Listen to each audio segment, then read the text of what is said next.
तो बच्चों, आज हम लोग कर रहे हैं टैक्स में सेट ऑफ कैरी फॉरवर्ड। अगर आप ये चैप्टर को अगर इस वीडियो को पूरे अच्छी तरह से देखोगे तो आपको 10 नंबर आराम से आपका कवर हो जाएगा।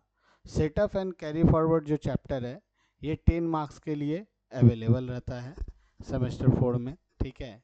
और ये एक ऐसा चैप्टर है, अगर इसको आप नहीं करोगे ढंग से तो इसके बाद आप जो टोटल इनकम किए हो या टोटल इनकम का वीडियो भी देखोगे तो आपको कुछ समझ में नहीं आएगा।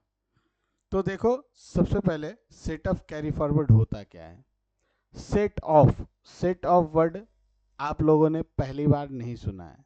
इसके पहले आप लोगों ने अकाउंट्स में, फाइनल अकाउंट में ये सेट ऑफ वर्ड सुना था। तो ये सेट ऑफ वर्ड का मतलब क्या था? एक कहानी था। क्या? डेटर है और क्रेडिटर है। मान लो राम जो है वो, राम और श्याम दो बिजनेसमैन हैं, वो लोग दोस्त हैं। राम श्याम से सपोज पैसा पाता है और श्याम राम से पैसा पाता है। हो ही सकता है।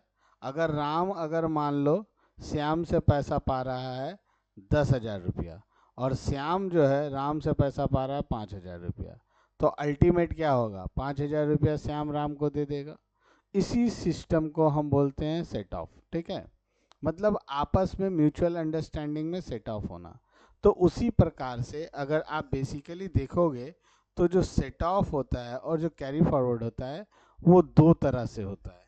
एक को बोलते हैं इंटर हेड एडजस्टमेंट।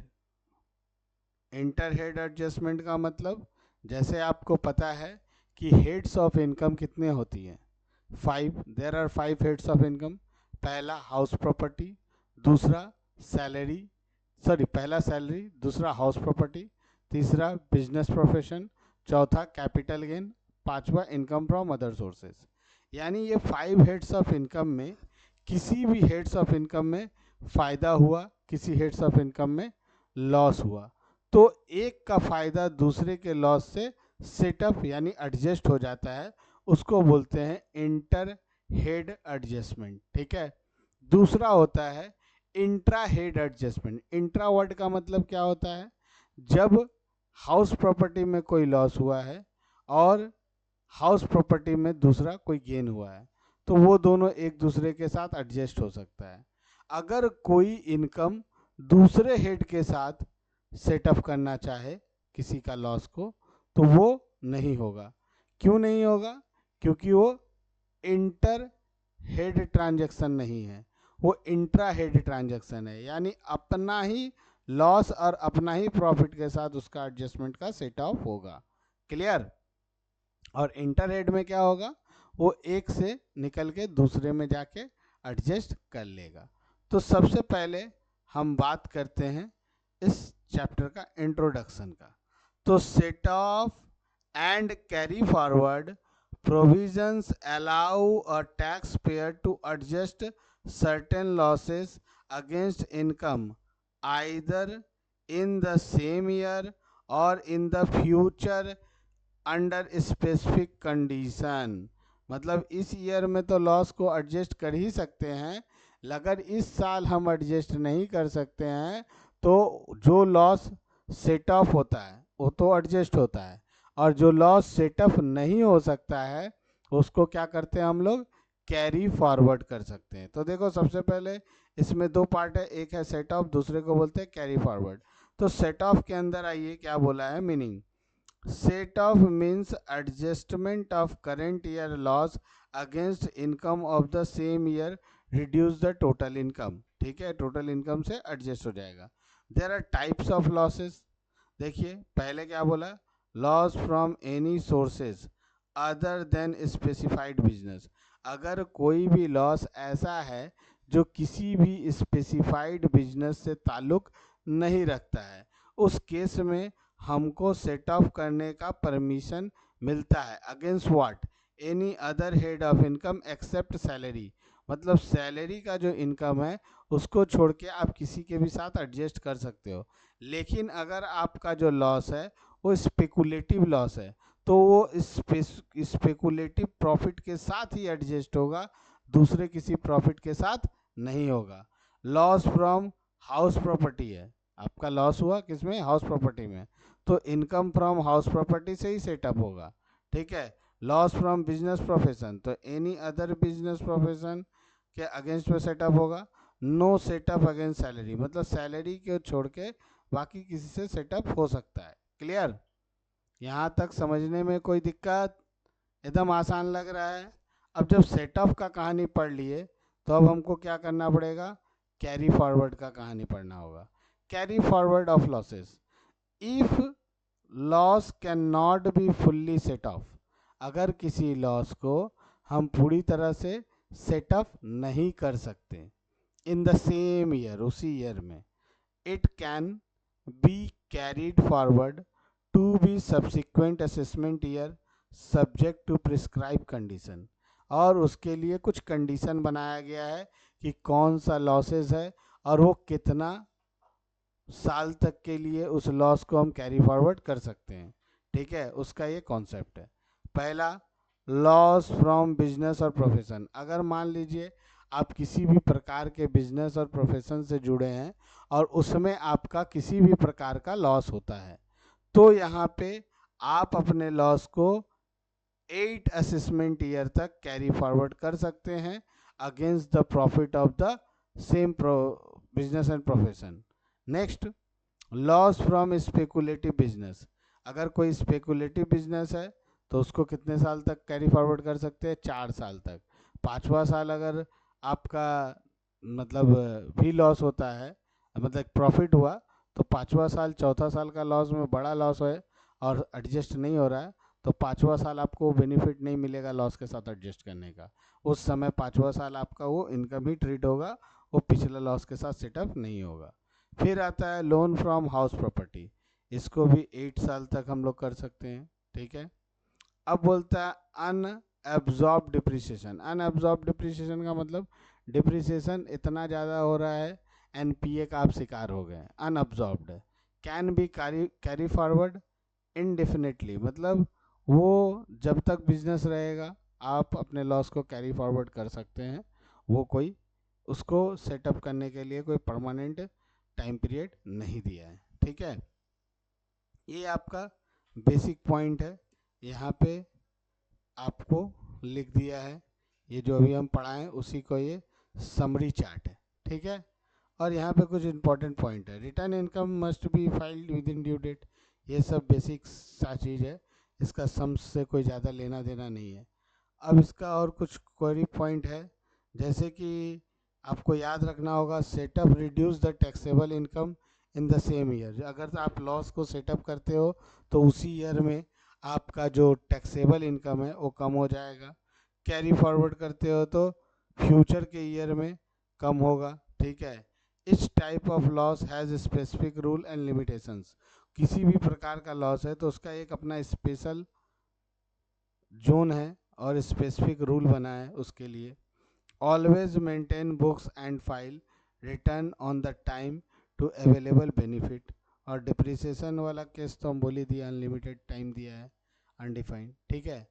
तो इसी के इतना ही कॉन्सेप्ट है जिसमें आपका जितना भी आपका कैरी फॉरवर्ड और सेटअप एंड कैरी फॉरवर्ड का सम्स है वो सारा बन जाएगा। लेकिन अब ये बेसिक सिर्फ रूल से तो होगा नहीं, रूल पढ़ लिए समझ लिए, लेकिन इसको एप्लीकेबल करके हमको सम्स भी सॉल्व करना होगा। अगर सम सॉल्व नहीं करेंगे, केवल रूल जानने से ही हो जाता, तो रूल तो आप लोगों को आजकल गूगल में, चैट जीपीटी, कहीं पे भी आसानी से मिल जाएगा, ठीक है। तो हम लोग को सम सॉल्व करके देखना पड़ेगा। आइए देखते हैं सम्स। तो बच्चों अभी एक चीज़ देखो, लास्ट टाइम हम जो बताए थे मेरा पीपीटी में, उसमें इसमें एक तो चीज़ ना छूट गया था, जो कैपिटल गेन टॉपिक था ना, उसके बारे में कुछ बोला ही नहीं गया था, ठीक है। तो यहाँ पे देख लो, कैपिटल गेन जो होता है, तो कैपिटल लॉस जो है शॉर्ट टर्म है तो उसको 8 साल तक कर सकते हैं, लॉन्ग टर्म अगर है तो भी उसको 8 साल तक कर सकते हैं।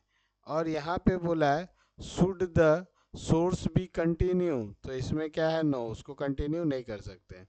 और is it necessary to submit return of loss in time. तो किस किस चीज़, देखो इसमें जब तुम्हारा लॉस होगा तो रिटर्न में तुमको दिखाना पड़ेगा, तभी जाके तुम आगे सेटअप कर सकते हो। कुछ ऐसा चीज़ भी होता है जो दिखाना ना पड़े, वो सब में नो लिखा हुआ है, ठीक है। और एक चीज़, कहीं पे अगर मेरे मुंह से गलती से लॉस वर्ड की जगह लोन वर्ड निकल गया हो तो उसको समझिए लॉस है वो, क्योंकि इस चैप्टर में लोन वर्ड बोल के कुछ होता नहीं है। यहाँ पे सारा लॉस को ही हम या तो सेटअप करते हैं, जो लॉस को सेटअप नहीं कर पाते हैं तो उसको हम लोग क्या करते हैं, कैरी फॉरवर्ड करते हैं। तो अब आगे हम लोग को क्या करना है, सम्स करना है। जैसे कि ये देखो क्वेश्चन नंबर 6 है और ये ईयर में आया हुआ है। कब आया है, 2011 में क्वेश्चन आया है जनरल पेपर में। और देखो जनरल पेपर का जो पेपर होता है वो थोड़ा सा इजी होता है एज कंपेयर ऑनर्स, ठीक। तो सबसे पहले इनकम फ्रॉम लॉटरी, ये क्या हुआ, इनकम फ्रॉम अदर सोर्सेस का। देखो ये अदर सोर्सेस का पार्ट है, ठीक। फिर क्या है, income from business 1, income from business 2, house property में इनकम। तो यहाँ पे जो नेगेटिव लिखा है ना वो लॉस है, ठीक है। यहाँ पे देखो लॉस है, ठीक है। स्पेकुलेटिव बिजनेस से तुमको फ़ायदा हुआ 10,000। तो सबसे पहले जब यहाँ पे करोगे तो क्वेश्चन में तुमको यही लिखा रहेगा ग्रॉस टोटल इनकम। तो ग्रॉस टोटल इनकम देख के ये मत सोचने लगना कि ये ग्रॉस मतलब टोटल इनकम का सम्स है। ये सम्स जो है आपका सेटअप और कैरी फॉरवर्ड का ही है, ठीक है। वो क्वेश्चन देखते पढ़ते जब 4-5 क्वेश्चन प्रैक्टिस कर लोगे ना आप लोग, तो आपको खुद समझ में आ जाएगा कि कौन सा चैप्टर से बिलोंग कर रहा है क्वेश्चन। तो सबसे पहले इनकम फ्रॉम, यहाँ पे लॉटरी दिया हुआ था, उसको आउट बॉक्स में लेके चला जाओ। देखो इनर और आउटर दो तो दिया है। अब क्या है, इनकम फ्रॉम हाउस प्रॉपर्टी दिया है। तो हाउस प्रॉपर्टी में दो तरह का इनकम दिया है, एक में दिया है आपका 60,000 और एक में दिया है आपका 22,000 नेगेटिव। तो ये एक तरह से क्या हुआ, सेटअप हो जाएगा। 60,000 से 22,000 माइनस हुआ तो 38,000 बाहर चला गया। फिर बिजनेस प्रोफेशन, दो बिजनेस है, एक बिजनेस आपका 35,000 का गेन दे रहा है, दूसरा बिजनेस आपको 55,000 का लॉस दे रहा है। तो अब नेगेटिव 20,000 है, ओके। अब इस 20,000 को हम स्पेकुलेटिव बिजनेस में गेन किए 10,000, फिर भी 10,000 मेरा एडजस्ट होगा। तो ये 50,000, 38,000 और यहाँ से 10,000 माइनस करेंगे यानी 78,000 मेरा ग्रॉस टोटल इनकम। तो देखो ये जो अंदर में सेटअप हुआ ना, ये था तुम्हारा इंट्रा हेड। और जैसे ही वो बाहर आके सेटअप हो रहा है, वो देखो यहाँ 50 और 38 कितना हो गया, 88,000। 88 से 10,000 माइनस हुआ, दैट इज 78,000। तो जो बाहर आउटर कॉलम में एडजस्ट हो रहा है वो इंटर एडजस्टमेंट है, और जो इनर कॉलम में एडजस्ट हो रहा है वो इंट्रा एडजस्टमेंट है। समझ में आया बच्चा? आगे दूसरा क्वेश्चन करते हैं। ये किया जाए क्या, स्पेकुलेट, हाँ ये भी कर सकते हैं। देखो इनकम फ्रॉम हाउस प्रॉपर्टी दिया है, फिर दिया है आपको टेक्सटाइल बिजनेस से पैसा आया, फिर लॉस हुआ स्टेशनरी बिजनेस में, आपको लॉस हो गया, लॉस मतलब ये नेगेटिव है। फिर स्पेकुलेशन लॉस हुआ 2,000 का, लॉन्ग टर्म कैपिटल गेन है 25,000। फिर जाके लॉस दिया है शॉर्ट टर्म, ये लॉस है 10,000। फिर विनिंग फ्रॉम लॉटरी 12,000 दिया है। फिर आपको ब्रॉड फॉरवर्ड लॉसेस, जो पिछला साल था 2024-25 का, उसमें का कुछ लॉस कैरी फॉरवर्ड हो रहा है। तो कौन कितना साल के लिए कैरी फॉरवर्ड एडजस्टेबल है, उस हिसाब से एडजस्ट होगा। तो सबसे पहले क्या करेंगे, इनकम फ्रॉम हाउस प्रॉपर्टी, इस साल का इनकम फ्रॉम हाउस प्रॉपर्टी कितना है, देखो 12,800। अब इसमें पिछले साल का हाउस प्रॉपर्टी का लॉस कितना है, 8,000। तो ये तो 8 साल तक कंटिन्यू किया जा सकता है, तो इसको हम 8,000 एडजस्ट कर देंगे तो आ गया 4,800। फिर बिजनेस प्रोफेशन में जाइए, तो बिजनेस प्रोफेशन में टेक्सटाइल बिजनेस में 35,700 का कमाई है, स्टेशनरी वाला में लॉस है। अब यहाँ पे देखिए किसी भी बिजनेस प्रोफेशन का पिछला लॉस है क्या, पिछले साल का नहीं है, तो इसको हम इनर में ढक दिए। है तो लॉस, हाँ ये तो स्टेशनरी बिजनेस में पिछले साल भी लॉस हुआ था 7,000 का, तो ये 7,000 को एडजस्ट कर दिए। तो यहाँ पे 25,700 में 7,000 माइनस हुआ, 18,700 आया। अब स्पेकुलेटिव बिजनेस इस साल किया, उसमें 2,000 का लॉस है, तो ये 2,000 का लॉस पुट कर, सॉरी ये 2,000 का लॉस पुट किया। कैपिटल गेन 25,000, उसमें शॉर्ट टर्म कैपिटल लॉस है। एक चीज़ आप ध्यान रखिएगा, जब लॉन्ग टर्म कैपिटल गेन है तो उसमें short term capital loss adjust हो जाएगा, लेकिन शॉर्ट टर्म कैपिटल गेन है उससे चाहेंगे कि लॉन्ग टर्म कैपिटल गेन को एडजस्ट, लॉस को एडजस्ट करे, तो पॉसिबल नहीं है। लॉन्ग टर्म से शॉर्ट टर्म का लॉस को एडजस्ट किया जा सकता है, लेकिन शॉर्ट टर्म से लॉन्ग टर्म को एडजस्ट नहीं किया जा सकता। क्लियर? अच्छा, पिछले साल का भी कैपिटल लॉस दिया हुआ है, loss under the long term capital gain. तो लॉन्ग टर्म का ही मेरा बचा हुआ था यहाँ पे 15,000, अब यहाँ 4,300 है तो एडजस्ट हो जाएगा। यही अगर शॉर्ट टर्म का फ़ायदा रहता तो उससे एडजस्ट नहीं होता, तो 10,700। इसके बाद क्या है? Income from other sources. Income from other sources में विनिंग फ्रॉम लॉटरी वगैरह आएगा। तो इनकम फ्रॉम अदर सोर्सेज में विनिंग फ्रॉम लॉटरी ग्रॉस दिया था 12,000, और इसमें कोई, और वैसे भी इसमें कोई लॉस होता नहीं है। स्पेकुलेट सट्टा उट्टा में लॉस भले हो सकता है, लेकिन लॉटरी से तो गेन ही हुआ। अब क्वेश्चन ये आता है कि पिछले साल का स्पेकुलेटिव लॉस था ना? हाँ, इस साल का स्पेकुलेटिव लॉस है 2,000। तो स्पेकुलेटिव लॉस जो है वो विनिंग फ्रॉम लॉटरी से एडजस्ट नहीं होगा, ठीक है? वो क्या होगा, ये नेक्स्ट ईयर में कैरी फॉरवर्ड हो जाएगा। तो सिंपल सा मीनिंग यही है कि जो सेटअप हो सकता है वो सेटअप होगा, जो सेटअप नहीं हो सकता है वो कैरी फॉरवर्ड होगा। क्लियर? इसमें बहुत सारा क्वेश्चन है, सारा क्वेश्चन आप लोग बना के देखिएगा। जो नहीं बने उसको डीएम कीजिए, मैसेज कीजिए, उसको सॉल्यूशन ऐसे ऑलरेडी आपको दिया हुआ है, फिर हम दूसरा वीडियो बना के डालेंगे। अदरवाइज आप लोग यहाँ तक किए हैं तो बाकी जितना सम्स मेरा पीडीएफ का है आप लोगों को ग्रुप में भेज दिया गया है, उसको कर लीजिएगा तो आपका काम कंप्लीट हो जाएगा, 10 नंबर कवर हो जाएगा।